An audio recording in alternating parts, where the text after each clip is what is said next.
일부 국민의힘에서 기대하는 것처럼 탄핵이 기각된다.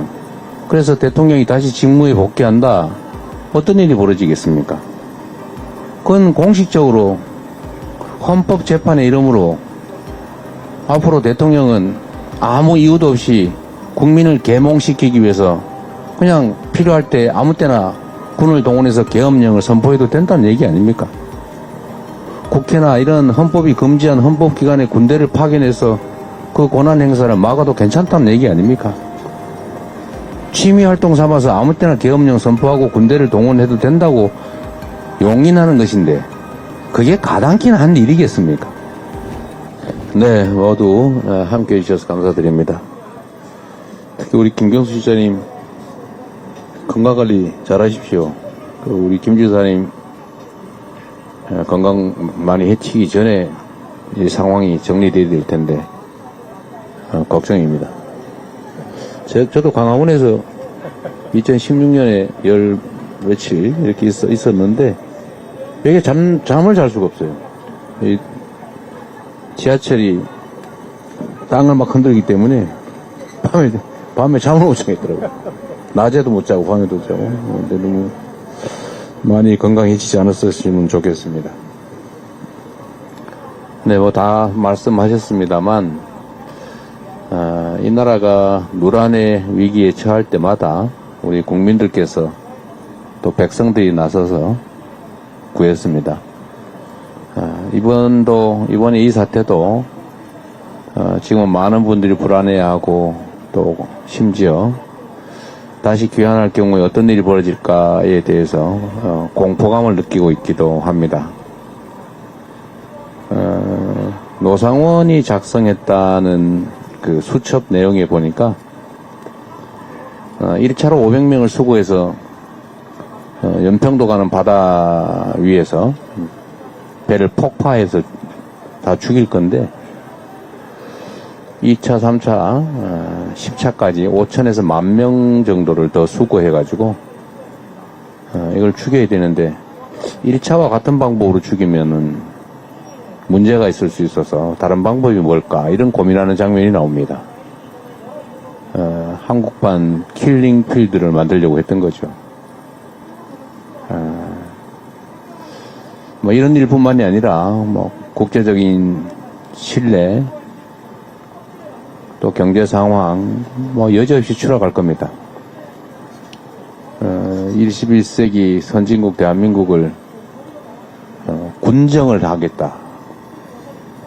군인으로 통치하겠다고 한 거 아닙니까? 검찰 통치도 부족해서 확실하게 군을 통해 통치하겠다 이렇게 마음을 먹었던 건데 이 상황이 지금 끝난 게 아니라 언제든지 다시 재발할 수 있는 상황이라는 점에서 또는 꼭 그렇게 되지 않더라도 엄청난 혼란이 발생할 수 있다는 사실 또 그 결론에 이르기까지 지금과 같은 이런 혼란이 계속될 수밖에 없다는 사실이 아마도 우리 국민들께 엄청난 불안과 공포감을 심고 있는 것 같습니다. 사실 저는 최근에 이 정치라고 한지 뭐 그리 길지 않았습니다만 대체 정치를 왜 하나 이런 생각이 들 때가 많습니다. 공동체의 최소한의 기본적인 질서를 유지해야 되지 않습니까? 공동체의 안전을 보장해야 되고 그 속에서 우리 국민들께서 더 나은 삶을 살 수 있도록 만드는 것이 바로 정치이고 그 정치를 하라고 국민들이 가진 권력을 선출직 또는 임명직 공직자들한테 맡긴 것이 바로 민주공화국의 기본적 원리일 겁니다. 그런데 국민들에게 위임받은 잠시 맡겨진 권력을 가지고 영구적 권력 행사를 꿈꾸면서 국민들을 향해서 국민이 맡긴 총구를 들이댔다고 하는 게 믿겨지지가 않습니다. 어떤 특정 소수가 그런 황당무계한 꿈을 꾸는 정신 나간 행태를 보였다고 쳐도 수십, 수백, 수천, 수만 명이 모여있다는 정치 집단, 국민의힘이라고 하는 정치 세력이 대체 대한민국 기본적 헌정 질서를 파괴하는 이런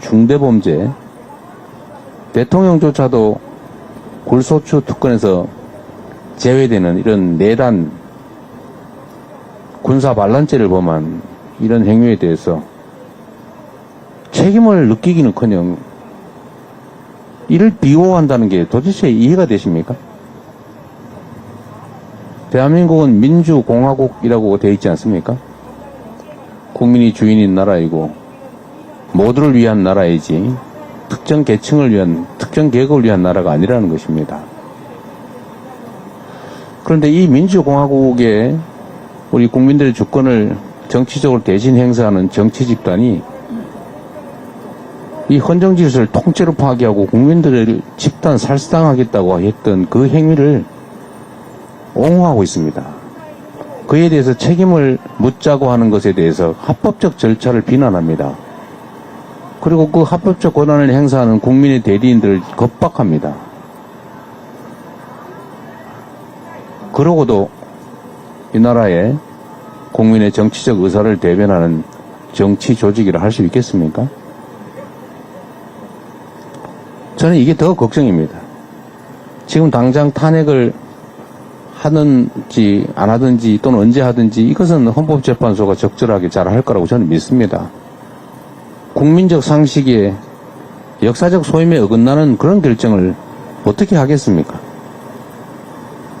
일부 국민의힘에서 기대하는 것처럼 탄핵이 기각된다. 그래서 대통령이 다시 직무에 복귀한다. 어떤 일이 벌어지겠습니까? 그건 공식적으로 헌법재판의 이름으로 앞으로 대통령은 아무 이유도 없이 국민을 계몽시키기 위해서 그냥 필요할 때 아무 때나 군을 동원해서 계엄령을 선포해도 된다는 얘기 아닙니까? 국회나 이런 헌법이 금지한 헌법기관의 군대를 파견해서 그 권한 행사를 막아도 괜찮다는 얘기 아닙니까? 취미활동 삼아서 아무 때나 계엄령 선포하고 군대를 동원해도 된다고 용인하는 것인데 그게 가당키나 한 일이겠습니까? 물론 사람이 하는 일이라서 무슨 일이 벌어질지는 아무도 모르겠지요. 그러나 그 문제는 양식을 가진 이 나라 최고 지성의 헌법재판관들한테 맡긴다고 치더라도 앞으로 계속 이 나라 정치의 일부를 맡아갈 국민의힘이라고 하는 저 정치 집단이 이런 헌법 파괴적인 중대범죄 수괴를 옹호하고 파면하지 말라고 하고 처벌하지 말라고 하고 석방해야 된다고 하고 이런 해괴한 석방 행위에 대해서 이 잘못을 지적하기는커녕 두둔하는 이런 일을 앞으로도 계속할 것 아닙니까? 그 생각이 갑자기 바뀌겠습니까? 바뀌는 척 할 수 있겠죠. 제가 말씀드린 것처럼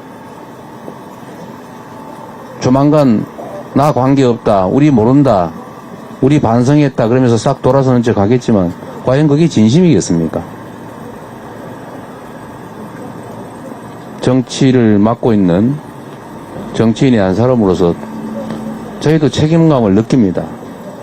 어떻게 우리는 아무 잘못이 없이 그들만의 잘못이라고 할 수 있겠습니까? 손바닥도 마주쳐야 소리가 난다는데 우리의 책임도 적잖이 있다고 생각합니다. 능수능란하지 못하고 완벽하지 못하고 뭐 능력이 부족한 그런 부분도 있겠지요. 그러나 분명한 것은 최소한의 기본은 지켜야 된다는 것입니다. 우리 국민들이 모두가 합의한 이 나라 최고의 합의, 법률보다 더 높은 헌법이라고 하는 기본적인 질서는 지켜야 되지 않겠습니까? 대한민국이라고 하는 민주공화국의 기본적인 토대는 파괴하지 말아야 되겠죠. 우리 국민의힘에도 다시 한번 요청드립니다. 여러분을 위해서 드리는 말씀이 아닙니다. 대한민국이라고 하는 국가 공동체 전체를 위해서 이 대한민국에 발을 딛고 사는 5,200만 우리 모두를 위해서 최소한의 양식을 회복하고 최소한의 근본적인 책임을 다시 회복하기를 기대합니다. 그리고 우리 국민 여러분, 우리는 지금까지도 그래왔던 것처럼 앞으로도 이 위기를 슬기롭게 이겨낼 것이고 또 이보다 더 큰 위기가 도래하더라도 우리는 반드시 이겨내고 더 나은 세상을 만들어낼 것입니다.